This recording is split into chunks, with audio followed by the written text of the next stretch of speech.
राधा बहन का इकलौता बेटा अमेरिका में रहता था। एक दिन राधा बहन का किराएदार कहता है, अरे माँ जी अकेली बैठी रहती हैं, बेटे के पास क्यों नहीं चली जाती? अरे कैसे चली जाऊं, नई नई शादी हुई है, अभी तो थोड़ा बहू के साथ समय बिताएगा, तभी तो दोनों के बीच समझ बढ़ेगी ना। अरे कैसी बात कर रही हैं माँ जी, समझ बढ़ाने के लिए 5 साल काफी होते हैं। 5 साल की शादी को कोई नई शादी नहीं कहता। हाँ वो तो है, आया था पिछले साल उसका फोन, पूछ रहा था कैसी हो, पर अब तो काफी साल हो गए, कोई फोन भी नहीं आता। तभी फोन की बेल बजती है। लो 100 साल की उम्र है, आ गया मेरे मयंक का फोन। अच्छा कैसे पता कि ये फोन उसी का है? अरे कैसे पता नहीं चलेगा, माँ हूँ मैं। अरे रहने दो माँ जी, 1 साल से जिसका फोन नहीं आएगा वो अब क्या करेगा? होता भी वही है, फोन पर मयंक है। कैसी हो माँ? अरे बेटा तेरी आवाज सुन ली, अब तो मौत भी क्यों ना आ जाए, बहुत याद आती है बेटा। माँ मैं वो ऑफिस में था। अच्छा माँ, वो रीना बोल रही थी कि तुम अकेली रहती हो इंडिया में, वो ठीक नहीं है। अब बुजुर्ग भी तो हो रही हो, अकेले पकाना खिलाना, वो चाह रही है कि अब तुम यहीं आ जाओ, हम लोग साथ रहते हैं ना। राधा बहन की आंख से पानी गिरने लगता है, वो कुछ नहीं बोल पाती।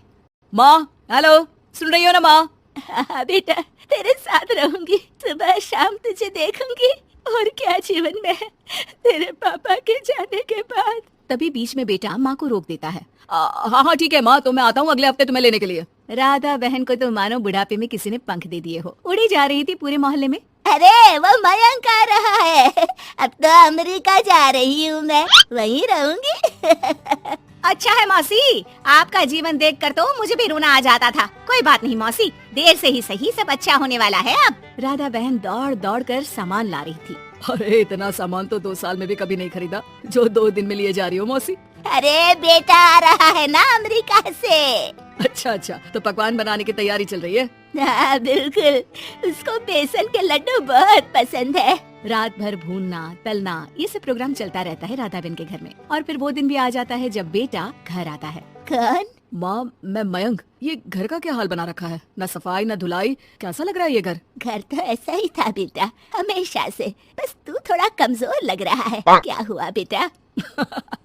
ये कमजोर नहीं फिट होता है माँ। वैसे और बता क्या हाल है तेरे? बेटे के मुंह से हाल पूछने का अंदाज भले ही फॉर्मेलिटी वाला हो, लेकिन राधा बहन की आंख फिर भर आती है। अरे यार ये तुम्हारी हर बात पर रोने की आदत न जाने कब जाकर खत्म होगी। सही कहती है रीना तुम्हारे लिए। रीना बहू क्या कहती है मेरे लिए? यही के बस यही एक आदत है तुम्हारी माँ की, इमोशनल ब्लैकमेल। अरे यार अब इसमें रोने की क्या बात है? ना कुछ नहीं, बहुत दिन बाद तो घर आया ना तो क्या रोएगी? हाँ क्यों?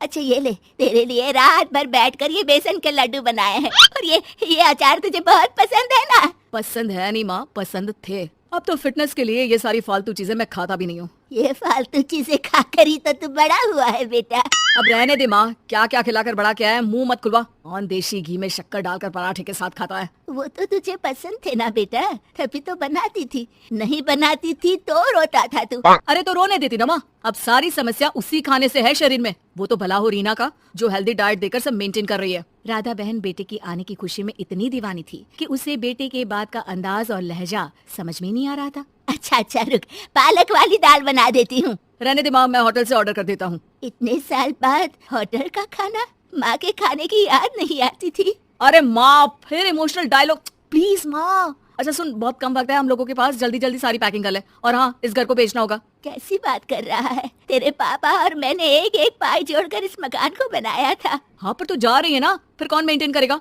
कैसे क्या होगा माँ, मैं तो अब इंडिया आऊंगा भी नहीं। बेटा तो सो जाता है, लेकिन माँ घर का एक एक कोना घूम घूम कर देखती है। सही बात है, क्यों मोह माया जोड़ रही हूँ मैं इस घर से? आखिर बेटे के साथ रहना ही तो होता है हर माँ बाप को, लेकिन इनकी यादें हर एक कोने में है। खैर औने पौने दामों में घर को बेच बेटा और माँ एयरपोर्ट के लिए रवाना हो जाते हैं। माँ यहीं बैठ, मैं अभी आया। नहीं बेटा, मैं साथ रहूंगी, पहली दफा आ रही हूँ ना। अरे माँ टिकट, बोर्डिंग, सामान, चेक इन, 10 काम है, करके आ रहा हूँ ना। ठीक है जल्दी आ जाना, यहाँ घबराहट होती रहेगी। बेटा माँ को समझाकर चला जाता है। माँ बैठी रह जाती है, लेकिन बेटा आता ही नहीं। एयरपोर्ट के लोग बताते हैं कि इस नाम का लड़का तो कब का अमेरिका की फ्लाइट लेकर उड़ चुका है। माँ किसी तरह अपने बीके हुए मकान में ही आ जाती है। मुझे कुछ दिन रहने दो, पता नहीं क्या हुआ, हो सकता है कोई मजबूरी हो बेटे की। नया मकान मालिक कहता है, अरे माँ जी, कमरा तो मैं आपको दे दूं, पर भाड़े का क्या? पति की पेंशन भी है भैया। ठीक है, आप आराम से रहिए, लेकिन एक बात बताइए, आप किसी रिश्तेदार के घर क्यों नहीं चली जाती? अरे कैसी बात कर रहे हैं आप, मेरा बेटा कभी भी आ सकता है, अगर मैं उसे यहाँ नहीं मिली तो। उम्मीद है कि आपको हमारी ये कहानी पसंद आई होगी। कृपया हमारे चैनल को सब्सक्राइब करें और सभी अपडेट्स के लिए बेल आइकन जरूर क्लिक करें। और हाँ, वीडियो लाइक और शेयर करना मत भूलिएगा। Bye bye.